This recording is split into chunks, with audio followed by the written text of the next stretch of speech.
दोस्तों कहते हैं ना, जब अहंकार सत्ता के सिर पर चढ़कर इतना नाचे कि उसे अपने अलावा कोई नहीं दिखता ना, तब उसे ये भी नहीं पता चलता कि उसकी ज़मीन कब खिसक जाती है। और जब ज़मीन खिसकती है और अहंकार हवा में लटका रह जाता है, तो सिर्फ बात होती है और कुछ नहीं होती। नमस्कार, मेरा नाम है प्रदीप चौहान और देश के प्रधानमंत्री इन युवाओं की समस्याओं का निदान करने की बजाय, शिक्षा मंत्री का इस्तीफा देने की बजाय सदन के बाहर मजाक उड़ाते हैं leader of opposition Rahul Gandhi की उम्र का।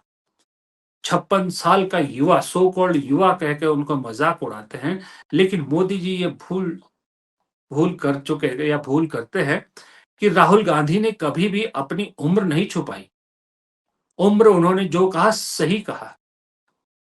वो युवाओं में इसलिए गिने जाते हैं कि वो युवाओं के दर्द को समझते हैं। ये पेपर लीक को लेकर युवाओं के बीच जा रहे हैं। युवाओं की हर समस्या के बीच में, अनएम्प्लॉयमेंट हो, चाहे वो पेपर लीक हो, चाहे कोई और मसला हो, राहुल गांधी सबसे आगे खड़े पाए जाते हैं। इसलिए युवा उनसे कनेक्शन महसूस करते हैं। ना कि राहुल गांधी ने कभी कहा कि मैं युवा हूं, और ना उन्होंने कभी अपनी उम्र छुपाई, और ना उन्होंने प्रधानमंत्री की तरह आर्टिफिशियल 56 इंच का सीना धारण कर रखा है। 56 उम्र उनकी है तो वो कहते हैं मैं 56 साल का हूं। अपनी जुबान से 56 इंच का सीना नहीं कहते। और अगर राहुल गांधी को 56 साल की उम्र में युवा नेता कहा जाता है या संबोधित किया जाता है, तो प्रधानमंत्री खुद क्यों नहीं देखते कि 76 साल की उम्र में हर भाषण में मेरी माताएं, मेरी बहनें, मेरी माताएं आशीर्वाद दीजिए। किसको माता कहते हैं? आप खुद बताइए। 76 साल की उम्र का जो आदमी होगा, उसकी माता की उम्र कितनी होगी?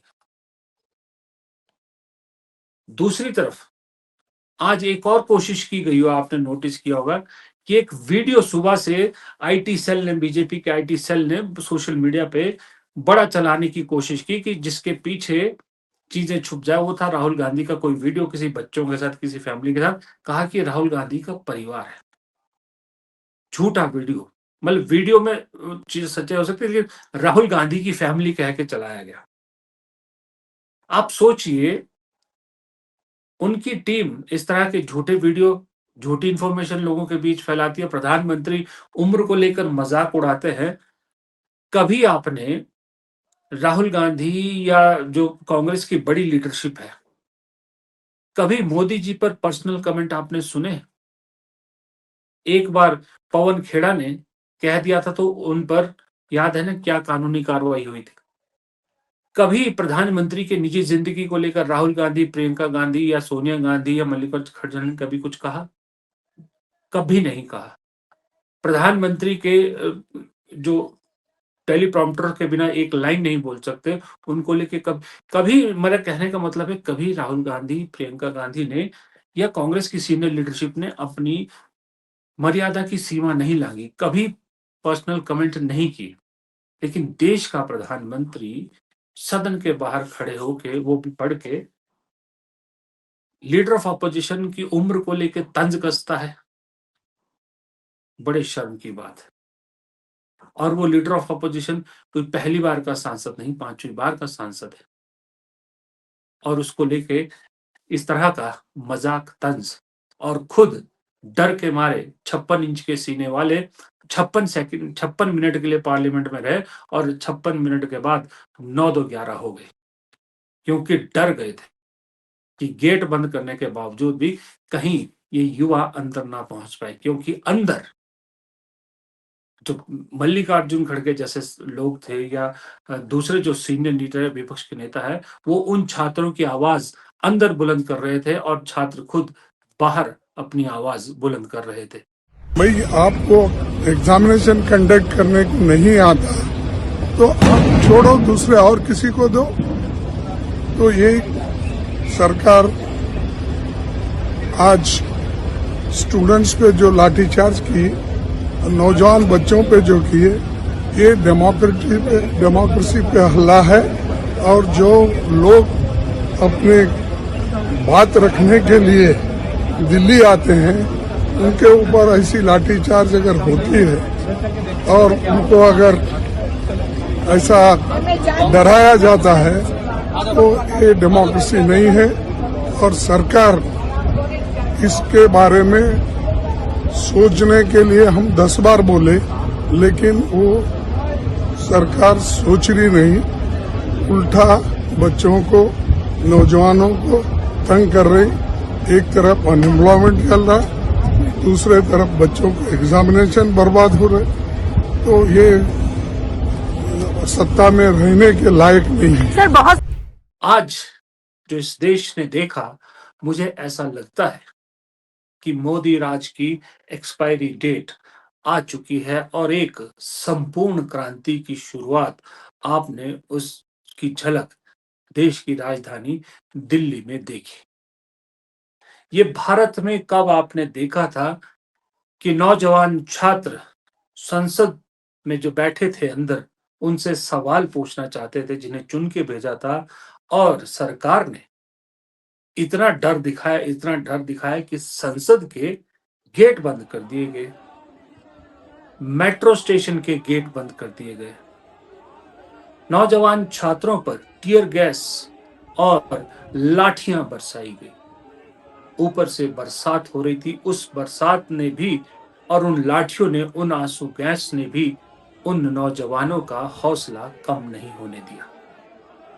हजारों की तादाद में दिल्ली की सड़कें मानो यूं कह रही थी कि आज ये युवा आवाज अपने अंजाम तक पहुंचना चाहती है।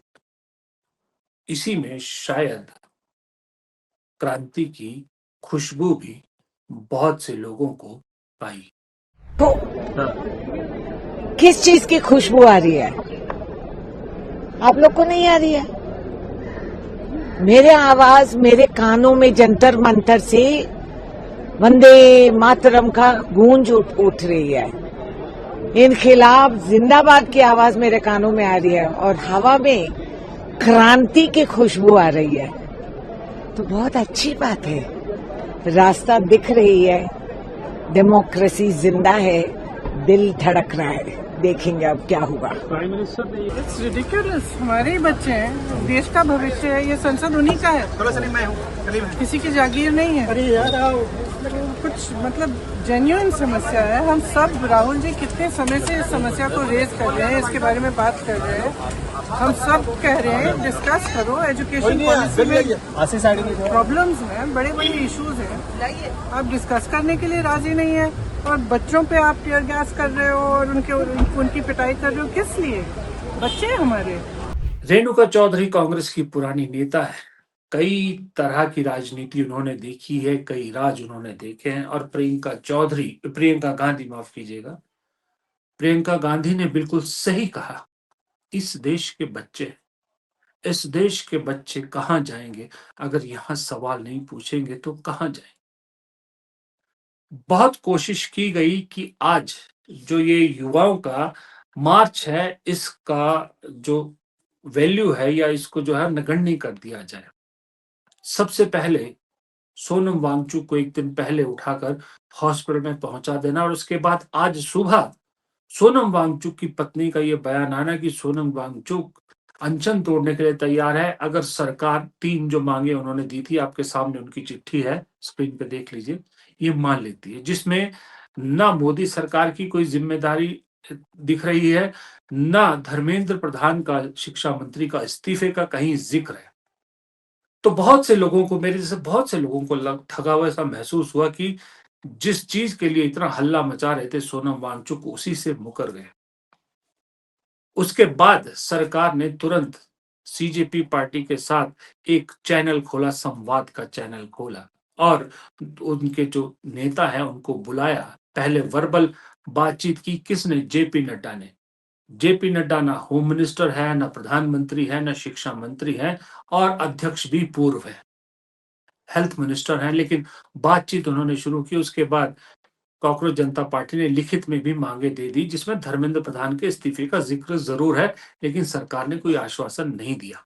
ये सब पर्दे के पीछे खेल चल रहा था कि चलिए जो आज मार्च होने वाला है उसको जो है वो असर कम कर दिया जाए, और जो विपक्ष की कोशिशें थी कि छात्रों के साथ मिलकर उनकी आवाज में आवाज मिला के सरकार को घेरा जाए, उसको कम किया गया। लेकिन यहां पर कॉकरोच जनता पार्टी, सोनम वांगचुक और सरकार तीनों ही एक भूल कर बैठे।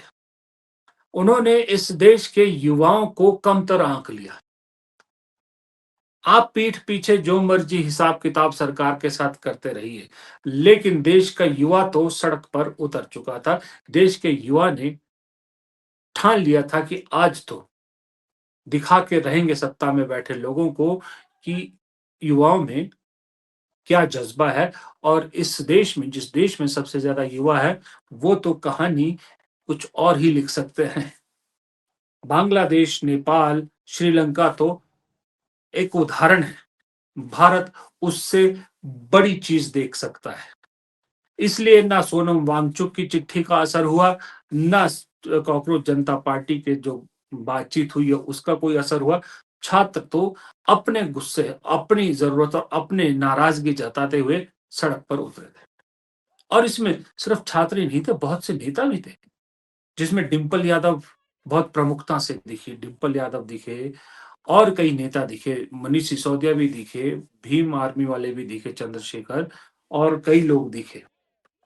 सब उनका साथ दे रहे थे, क्योंकि वो भी चाहते थे कि युवाओं की आवाज सरकार के कानों तक पहुंचे। लेकिन सरकार तो यूं लग रहा था कि आज गूंगी बहरी सरकार है, अहंकारी सरकार है। गूंगी बहरी भी नहीं, सबसे बड़ा अहंकार का आज नमूना उन्होंने दिखाया। और ठीक कहा था एक मनोज झा जो आरजेडी के, उन्होंने ठीक कहा कि सरकार ने संवाद को विवाद में बदलने की ठान रखी है। संवाद करना चाहते थे छात्र और उन्हें बदले में डंडा मिल रहा है। लेकिन मुझे ऐसा लगता है कि सरकार के अहंकार से ज्यादा डर दिखा सरकार का। सोचिए, एक छोटे से छात्र आंदोलन, छात्रों के मार्च से इतना डर गई सरकार कि पार्लियामेंट तक के गेट बंद करने पड़ गए, मेट्रो के गेट बंद करने पड़ गए, रूट्स बंद करने पड़ गए दिल्ली में बहुत सारे। सोचिए अगर ये चिंगारी है, ये चिंगारी शोला बन गई, तब ये डरी हुई सरकार क्या क्या करेगी। अब ऐसे में राहुल गांधी ने आज कोई कमेंट तो नहीं किया, लेकिन इतना जरूर है, आप लिख के ले लीजिए। जो परसों देहरादून में राहुल गांधी का समारोह हुआ था, राहुल गांधी का जो फंक्शन हुआ था छात्रों के साथ, जिस तरह से उसको खराब करने की कोशिश की गई, जिस तरह से उसको कमतर करने की कोशिश की गई, जिस तरह से वहां एक सिंगर का शो रख दिया गया, वहां दिख गया था कि ये सरकार कितनी डर गई है। और दूसरी बात मैं आपको बताऊं, आज के ये जो दिल्ली में जो कुछ हुआ, जहां एक तरफ देश का नौजवान अपने हक के लिए सड़क पर था, अपने सवाल पूछना चाहता था, संवाद करना चाहता था, ना कि कोई तोड़फोड़ करना चाहता था। दूसरी तरफ देश के एक और सूबे जम्मू कश्मीर के मुख्यमंत्री उमर अब्दुल्ला और उनके 90 साल के पिता फारूक अब्दुल्ला भी उसी जंतर मंतर पर सड़क पर थे कि अपने राज्य को वापस स्टेटहुड का दर्जा दिलाने की मांग करते हुए। ये इस देश में आज तक कभी नहीं हुआ था कि एक मुख्यमंत्री, एक मौजूदा मुख्यमंत्री अपने हक के लिए इस तरह से सड़क पर उतरे, वो भी राज्य का दर्जा हासिल करने के लिए, जो पहले था उसके पास और जो उसके वादा किया गया था कि आपको वापस दिया जाएगा। आज दो तस्वीरें देखिए, और तीसरी तस्वीर देखिए उन बेशर्मों की जो सदन के अंदर बैठे थे, जो अभी अभी अपनी अपनी पार्टियों को छोड़ के बीजेपी की तरफ जा रहे हैं। और चौथी तस्वीर इस देश ने आज देखी उस गोदी मीडिया की, जिसने उन बच्चों पर हो रहे अत्याचार पर आवाज उठाने की बजाय ये देखिए इस तरह की खबरें चलाई कि पुलिस वालों को मारा गया, ये किया गया, ये वो किया गया, और बाकी सारा दिन प्रधानमंत्री मोदी, सरकार सरकार सरकार ये करती रही। ये वही मीडिया है जो अन्ना आंदोलन के वक्त सुबह से शाम तक अन्ना आंदोलन के अलावा कुछ नहीं दिखाती थी। चाहती तो उस वक्त की मनमोहन सिंह सरकार भी इसी तरह का डंडा चला सकती थी, लेकिन उन्होंने संवाद का रास्ता चुना। संवाद के जरिए मामले को सुलझाने की कोशिश की, ये जानते हुए भी कि ये सब प्रायोजित है, ये जानते हुए भी कि ये सब जो है आरएसएस का किया धरा है। उसके बावजूद सरकार ने रास्ता बातचीत का अपनाया और अल्टीमेटली नुकसान भी झेला। अब इस सब के बीच में मुझे मोदी जी का एक पुराना बयान याद आ रहा है। जरा ये बयान सुनिए और फिर बताइए कि जो मैं आज बात कह रहा हूं, क्या ये बात मोदी जी खुद पे लागू नहीं करते? ये दिल्ली की सल्तनत के अंत का आरंभ हो चुका है। देश के नौजवान इस बात को लेकर के आगे बढ़े, ये समय की मांग है। ये जुल्म के सामने जंग ही एक रास्ता है दोस्तों। जुल्म के सामने झुकना ये इस देश की मिट्टी में नहीं है दोस्तों। इस देश की मिट्टी जुल्म के सामने झुकने का रास्ता कभी दिखाती नहीं है। इस देश की मिट्टी जुल्म के सामने जंग करने का रास्ता दिखाती है। भाइयों बहनों, आवाज थमने वाली नहीं, आवाज रुकने वाली नहीं है। यह आंदोलन चलता रहना चाहिए। यही मैं कह रहा हूं ना कि आज संपूर्ण क्रांति की शुरुआत सी हो गई। अभी थोड़ी देर पहले एक तगड़े राजनीतिक विश्लेषक से बात हो रही थी, तो बातचीत तो मेरी लंबी हुई थी, वो शायद ये वीडियो देख भी रहे होंगे, पर मैं उनकी बातचीत का एक छोटा सा लाइन आपको बताता हूं। उन्होंने कहा क्रक्स जो है कि जो बंगाल में हम आप देख रहे हैं ना कि जो टीएमसी के लोगों के साथ किया जा रहा है, बहुत जल्द आपको इस देश में ये अंधभक्तों के साथ और संघियों के साथ होता हुआ नजर आएगा, जिसकी पहली झलक, जिसकी शुरुआत की पहली झलक आज दिल्ली की सड़कों पर हमने और आपने देखी है। फिलहाल इस वीडियो में इतना ही। वीडियो पसंद आया तो लाइक कीजिएगा, शेयर कीजिएगा। कमेंट बॉक्स में आप भी अपनी राय जरूर दीजिएगा कि आपको क्या लगता है जो आज किया गया, जो आज हुआ, वो किस ओर इशारा करता है। और चैनल को सब्सक्राइब भी जरूर कीजिएगा अगर आपने सब्सक्राइब नहीं किया है। नमस्कार।